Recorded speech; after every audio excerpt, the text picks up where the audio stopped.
नमस्कार, मी प्रशांत कदम. देशातल्या 22 राज्यांमध्ये भाजपचं सरकार आहे. पंतप्रधान मोदी हे इतके लोकप्रिय आहेत असं आपल्याला सांगितलं जातं.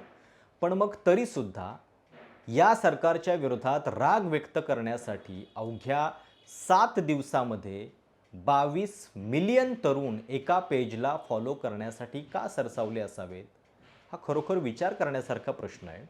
म्हणजे भाजपला 8 मिलियन सबस्क्रायबर्स किंवा फॉलोअर्स मिळवण्यासाठी 11 वर्ष लागली आणि तिथं केवळ 8 दिवसामध्ये कॉकरोच जनता पार्टीच्या पेजला 22 मिलियन म्हणजे भाजपच्या जवळपास तिप्पट फॉलोअर्स मिळालेले आहेत. मला माहिती आहे की केवळ फॉलोअर्सची संख्या हा ग्राउंड पॉलिटिक्समधला आधार होऊ शकत नाही. पण किमान या सरकारच्या विरोधात काहीतरी बोलण्यासाठी ज्या गोष्टी आपल्याला पटत नाही आहेत हे सांगण्यासाठी जर या देशातला तरुण इतक्या मोठ्या संख्येनं एकवटतोय, तर तो या सरकारच्या धोरणांच्या विरोधात नाराज आहे, त्याच्या विरोधात त्याच्या मनामध्ये खदखद आहे, हे तरी किमान दाखवणारं चित्र आहे की नाही? कॉकरोच जनता पार्टीला संपवण्यासाठी गेल्या 48 तासामध्ये मोदी सरकारनं जे जे केलेलं आहे ते प्रचंड चिंताजनक आणि धोकादायक आहे. आज हे कॉकरोच जनता पार्टीच्या बाबतीत घडतंय. उद्या कदाचित तुमच्या क्षेत्रातल्या चुकीच्या गोष्टींचा कुणी आवाज उठवत असेल तर त्यांच्या विरोधात सुद्धा हेच घडू शकतं. आवाज दडपला जाऊ शकतो. आणि हे गेल्या 10 वर्षामध्ये आपण प्रत्येक मोठ्या आंदोलनाच्या बाबतीत बघितलेलं आहे. कुठलंही मोठं आंदोलन उभं राहिलं की एकतर त्याच्या पाठीमागं पाकिस्तान आहे, विदेशी फंडिंग आहे किंवा जॉर्ज सोरॉस गँगचे तुम्ही समर्थक आहात, अशी लेबलं लावली जातात. या देशामध्ये मोदी सरकारच्या दुसऱ्या टर्मनंतरच शेतकरी आंदोलनासारखं एक अत्यंत मोठं आणि उत्स्फूर्त आंदोलन उभं राहिलेलं होतं. देशातला शेतकरी मोदी सरकारच्या विरोधात नाराज आहे हे रस्त्यावरती दिसत होतं. पण तरी या आंदोलनाला पद्धतशीरपणे बदनाम करण्यात आलं आणि त्याचा निवडणुकीमध्ये नंतर काही परिणाम दिसला पण नाही. आता सुद्धा कॉकरोच जनता पार्टीच्या बाबतीत तेच होताना दिसतंय. आणि केवळ शेतकरी आंदोलन नाही, तुम्ही इतर कुठलंही आंदोलन बघा, म्हणजे अगदी CAAच्या विरोधातले प्रोटेस्ट असतील किंवा इतर युवकांचे काही प्रश्न असतील किंवा जो मीडिया या सरकारला प्रश्न विचारतोय त्यांनासुद्धा UAPAची कलमं लावून देशद्रोही ठरवून त्यांच्या विरोधात ED, CBIच्या चौकशी लावण्यात आलेल्या आहेत. त्यामुळं हा आवाज दडपण्याचा जो प्रयत्न आहे, म्हणजे सरकार तुम्ही निवडून दिलेलं आहे ते काम करण्यासाठी. जर ते काम करत नसेल तर त्यांना प्रश्न विचारण्याचा अधिकारसुद्धा याच देशातल्या जनतेला आहे. पण मोदी सरकारला काही ते मान्य नाही आहे आणि त्यामुळंच एरवी ज्या तरुणांना की ते केवळ सोशल मीडियावरती व्यक्त होतात, ग्राउंडवरती काही करत नाहीत, आळशी आहेत असं म्हटलं जातं, असे तरुण 22 मिलियनच्या संख्येमध्ये एकत्रित आल्यानंतर मात्र सरकारला धडकी का भरते? केवळ सोशल मीडियावरचं हे आंदोलन आहे असं म्हणून त्याच्याकडे दुर्लक्षित का केलं जात नाही आहे? आणि मुळात सगळ्यात पहिला प्रश्न आहे की अजून या कॉकरोच जनता पार्टीनं, म्हणजे नाव जरी त्यांचं जनता पार्टी असलं तरी अजून त्यांनी कुठलाही राजकीय कार्यक्रम जाहीर केलेला नाही आहे, ना याची अधिकृतपणे राजकीय पक्ष म्हणून नोंद आहे. केवळ सरकारच्या विरोधात काही प्रश्न, आणि ते देखील एका पक्षाच्या विरोधातले नाही आहेत, सिस्टमच्या विरोधातले काही प्रश्न आहेत, ते उभे करायला सुद्धा मोदी सरकार त्यांना मुभा देत नाही आहे आणि त्यांच्या सगळ्या नाड्या आवळण्याचे प्रयत्न सुरू झालेले आहेत. म्हणजे अगदी या तरुणांचे पर्सनल अकाउंट्स हॅक करण्याचा प्रयत्न झाला, त्यांचं इंस्टाग्राम पेज, ट्विटर ब्लॉक करण्याचा प्रयत्न झाला. इंस्टाग्राम पेजचा ॲक्सेस काही काळ बंद होता, आता असं स्वतः अभिजित दिपके यांनी सांगितलेलं आहे. आणि एवढं सगळं होऊनसुद्धा कदाचित मोदी सरकार हे विसरतंय की मुळात झुरळ हा असा प्राणी आहे की जो कितीही हटकलं तरी कुठल्याही परिस्थितीमध्ये जिवंत राहण्याचं, सर्व्हाइव्ह करण्याचं कौशल्य त्याच्या अंगी असतं आणि तेच आता होताना दिसतंय. कारण कॉकरोच इज बॅक असं म्हणत या जनता पार्टीनं पुन्हा सांगितलेलं आहे की आम्ही संपणार नाही, आमचा आवाज जो आहे तो असा दाबला जाणार नाही. आता थोड्या वेळापूर्वी या अकाउंटवरनं एक घोषणा करण्यात आलेली आहे की आमच्याकडनं कुठल्याही आंदोलनाची घोषणा अद्याप झालेली नाही आहे. कारण बघा, अशा पद्धतीच्या आंदोलनाला बदनाम करण्यासाठी अनेकदा डमी आंदोलन करून की हे लोक कसे देशामध्ये समाजविघातक कामं करतायत, देशाला धोका पोहोचवतायत हे दाखवण्याचा प्रयत्न त्या आंदोलनामध्ये अशांतता निर्माण करून नक्कीच होऊ शकतो आणि इतकं कॉन्स्पिरसी माइंड असलेलं हे सरकार नक्कीच आहे. त्यामुळं अभिजित दिपकेनं थेट आव्हान केलेलं आहे की तुर्तास तरी आम्ही असं कुठलं राजकीय आंदोलन जे आहे ते जाहीर केलेलं नाही. काय म्हटलंय त्यानं नेमकं ऐका. Hello everyone. I'm here to make an important announcement and I would like to clarify. अभी अभी मैंने कुछ न्यूज़ पढ़ी है जहां पर मैंने ये पढ़ा है कि कुछ जगहों पर कॉकरोच जनता पार्टी के नाम से कुछ लोग प्रोटेस्ट करने वाले हैं. मैं ये बात क्लियर कर दूं. We have not given any such call. We are not going to protest right now and whatever we will do we will plan for it and we will do it very carefully and be very mindful about it. तो मेरी सारी cockroach Janata Party के supporters से request है कि कोई भी ऐसी जल्दबाजी में कोई भी ऐसा कदम ना उठाए. Don't take any such decision or action that would harm the movement. The government is just waiting for one wrong move to demonize the entire movement to come after us. So don't give them any excuse. Be very careful. Be very peaceful. This is a long battle. Okay, try to understand, guys. This is a very long battle and we have to be very careful. So we won't be taking any step in hasty. We have to be very mindful and I would like to clear again that we have not given any call for any kind of protest. So please spread this message as much as you can. And I again request all Cockroach Janata Party supporters to please be very mindful and to be very careful. वो लोग बस हमारी एक ही गलती का इस्तेमाल कर रहे हैं. आज कुछ जगहों पर प्रोटेस्ट का बोला गया है, कुछ लोग करने वाले, लेकिन हमारा उससे कुछ भी लेना देना नहीं है.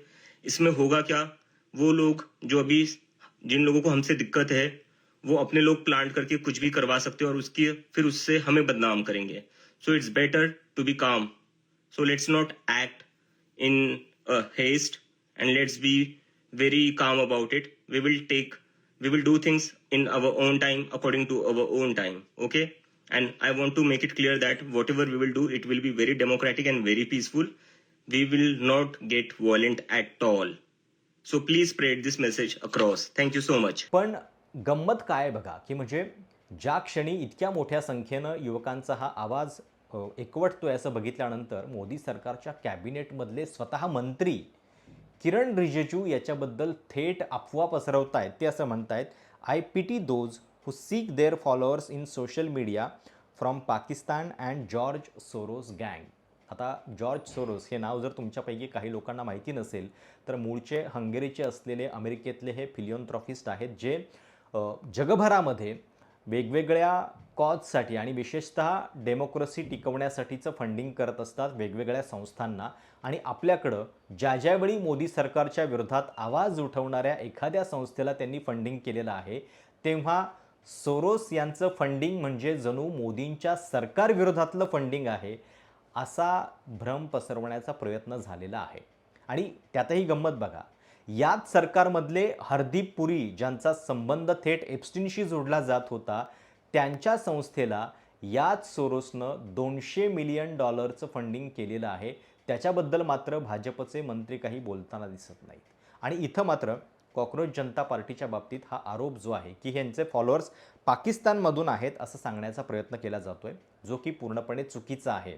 म्हणजे भाजप आणि त्यांच्या इकोसिस्टीममधले अनेक पत्रकार आणि इतर अनेक मंडळींनी हे कालपासून पसरवण्याचा प्रयत्न केला की ही कॉकरोच जनता पार्टी जी आहे ती मुळात भारताच्या युवकांची नाही आहेच, याला पाकिस्तानमधून फॉलोअर्स मिळत आहेत.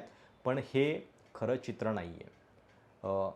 फॅक्ट चेक करणाऱ्या अल्ट न्यूजसारख्या संस्थांनी सुद्धा हे दाखवून दिलेलं आहे की जे फॉलोअर्स या पेजला मिळत आहेत त्यातले जवळपास 96% हे भारतीय तरुण आहेत. पण तरी देखील त्याला बदनाम करण्याचा पॅटर्न जो आहे तो सेम आहे. आणि इतका धोका म्हणजे अगदी देशाच्या सार्वभौमत्वाला धोका आहे अशा पद्धतीचा एक अहवाल थेट देशाच्या मिनिस्ट्रीमध्ये पोहोचतो आणि त्याच्यावरनं IT मिनिस्ट्री हे अकाउंट्स ब्लॉक करण्याचा प्रयत्न करते. याच्यातूनच तुम्हाला कळेल की कुठलाही विरोधाचा आवाज या सरकारला कसा नको आहे.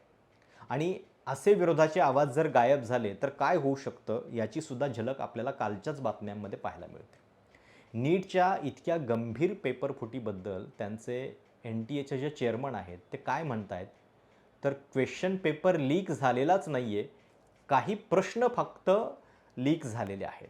म्हणजे इतकं हास्यास्पद स्पष्टीकरण जे आहे की पेशंट डेड झालेला नाही आहे, फक्त त्याचे काही अवयव काम करण्याचे बंद झालेले आहेत असं म्हणण्यासारखं हे आहे.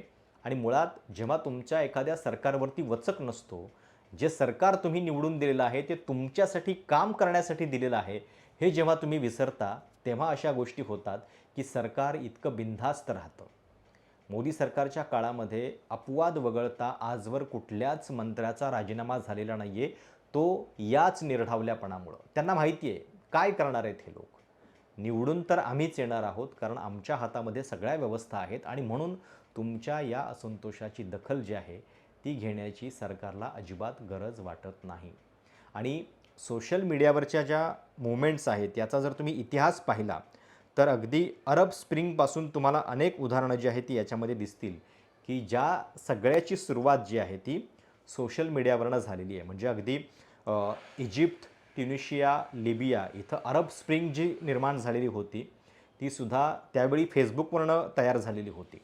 अमेरिकेमध्ये ब्लॅक लाईव्ज मॅटरसारखी एखादी मोहीम चालते, ती जॉर्ज फ्लॉईडच्या एका मृत्यूनंतर ऑनलाईन पद्धतीनंच उभी राहते. मी टू सारखी मुवमेंट की ज्याच्यामुळं आपल्याकडं MJ अकबर यांचा राजीनामासुद्धा झालेला होता, तीसुद्धा सोशल मीडियावरूनच उभी राहिलेली होती. आणि थोड्याफार प्रमाणामध्ये आपल्याकडं शेतकरी आंदोलनसुद्धा याच सोशल मीडियामुळं घराघरामध्ये पोहोचलेलं होतं, कारण मेनस्ट्रीम मीडियानं, गोदी मीडियानं त्याच्याकडं लक्ष दिलेलं नव्हतं किंवा त्याला बदनाम केलेलं होतं. त्यामुळं सोशल मीडियावरनं अनेकदा केवळ बिनकामाचे लोक ट्विट करतात, बिनकामाचे लोक प्रतिक्रिया व्यक्त करतात असं जरी म्हटलं जात असलं तरी या सोशल मीडियावरनं जेव्हा लोक एकवटायला लागतात तेव्हा बदल नक्की घडतो, हे जगभरातल्या अनेक चळवळींनी दाखवून दिलेलं आहे. आता कॉकरोच जनता पार्टी कुठल्या मार्गाने जाणार, त्यांना आम आदमी पक्षाचं फंडिंग आहे का, किंवा ते त्याच स्वरूपात दुसरं एक आंदोलन उभं राहतंय का, असे सगळे प्रश्न निर्माण झालेले आहेत. त्याच्याबद्दल आपण या व्हिडिओमध्ये चर्चा करत नाही आहे. प्रश्न आपण मोदी सरकारच्या दडपशाहीबद्दलचा विचारतोय. आणि सगळ्यात महत्त्वाची गोष्ट म्हणजे अजून कॉकरोच जनता पार्टीनं केवळ धर्मेंद्र प्रधान यांच्या राजीनाम्याचीच फक्त मागणी केलेली आहे, तर त्याच्यामध्ये इतकं त्यांना देशद्रोही ठरवण्यापाठीमागं आणि ही चळवळ इतक्या लवकर मोडीत काढण्याचा जो प्रकार मोदी सरकारनं सुरू केलेला आहे तो फार गंभीर आहे. आणि हे लक्षात घ्या की हे मोदी सरकार का करू शकतंय, कारण त्यांनी याच्या आधी अनेक लोकांच्या बाबतीत हे करून दाखवलेलं आहे. सोशल मीडियावरचं कुठलंही अकाउंट की जे या सरकारला प्रश्न विचारतं ते थेटपणे बंद करण्याचे अधिकार मोदी सरकारनं स्वतःकडं घेतलेले आहेत. आणि त्या पद्धतीनं जेव्हा जेव्हा हे सगळे प्रकार घडले त्यावेळी आपण गप्प राहिलो, त्यामुळं आता हे सगळं इतक्या उघडपणे आणि निर्ढावल्यापणे होताना दिसतंय. त्यामुळं या सगळ्यामध्ये पुढं नेमकं काय होतं, कॉकरोच जनता पार्टी टिकून राहते का, आणि युवकांचा हा आवाज पुन्हा कुठल्या स्वरूपामध्ये उमटतो हे आपल्याला बघत राहावंच लागेल. पण तुर्तास हे ताजं अपडेट तुमच्यापर्यंत पोहोचवायचं होतं. तुम्हाला मोदी सरकारच्या या दडपशाहीबद्दल नेमकं काय वाटतं कमेंट्समध्ये नक्की कळवा. चॅनल सबस्क्राईब करायला विसरू नका. धन्यवाद.